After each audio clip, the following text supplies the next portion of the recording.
Hello guys, કેમ છો? મજામાં? Good morning. જોઈએ ચલો આજે મમ્મી શું કરી રહી છે.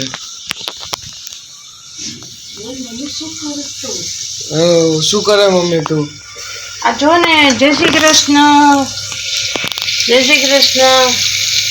જો સવારમાં ટિફિન બનાવી રહી છું. રીંગણા બટેકાનું શાક છે, પરોઠા બનાવીશું, થોડુંક છોકરાઓને દહીં અથાણું ટિફિનમાં ભરી આપવું પડશે ને ગાય, એટલે જો અત્યારે દૂધ બનાવ્યું છોકરા માટે, મારા દીકરા માટે, અને રીંગણા બટેકાનું શાક ને પરોઠા બનાવીશ. અને થોડીક ચા, હું ચા વગર મારે દિવસ નથી ઉગતો, એટલે મારા માટે ચા બનાવી પીશ. છોકરાઓને તો દૂધ હોય, પણ હું તો ચા જ પીવું છું, કેમ કે ચા એ આપણું સવારનું કહેવાય કે જે રૂટીન દવા પીશ, ચા પીશ, આ બધું કરીશ આગળ જતા.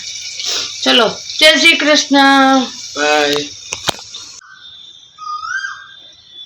હેલો ગાઈઝ, જો આ સાંજનો સમય છે, કેવી સંધ્યા ખીલી છે, જે જોવાની કંઈક જ નજારો જ કંઈક અલગ હોય સાંજનો.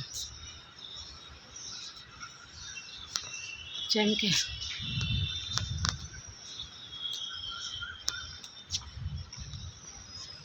મને તો આવું વાતાવરણ બહુ જ ગમે છે.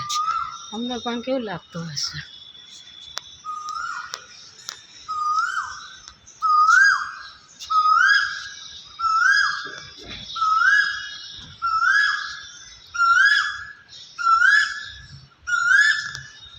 આ મિનિમમ અંદાજે 7 વાગ્યા જ હશે.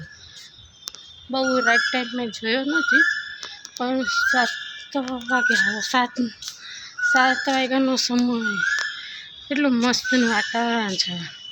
આપણે જોઈએ તો જાણે કે કુદરતી દ્રશ્ય કહેવાય છે. તમને લોકોને કેવું લાગે છે સાંજનો સમય? કમેન્ટ કરીને જરૂર બતાવજો. કેમ છે મિત્રો? સાંજનો સમય થઈ ગયો, પણ રસોઈનું કંઈ સૂચતું નથી. તો એવું કંઈક વિચારે છે કે વેજીટેબલ ખીચડી બનાવી દઉં, કેમ કે મારા દીકરાને બહુ ભાવે વેજીટેબલ ખીચડી, એટલે વેજીટેબલ ખીચડી બનાવું છું. પછી આપણે મળીએ જમવા ટાણે કે કેવી વેજીટેબલ ખીચડી બની છે, દીકરાને કેવી લાગી. કેમ કે બધું નાખીશ તો ખરી, પણ તો દીકરાને થોડું વધારે પડતું નાખેલું હોય, એ વેજીટેબલ બધું નાખેલું એવું એને વધારે ભાવે છે. એટલે ચલો બનાવીએ ત્યારે વઘારેલી વેજીટેબલ ખીચડી. હેલો ગાઈસ, આવી ગયો છું જોબ પરથી ઘરે. જોઈએ મમ્મી આજે શું બનાવ્યું છે.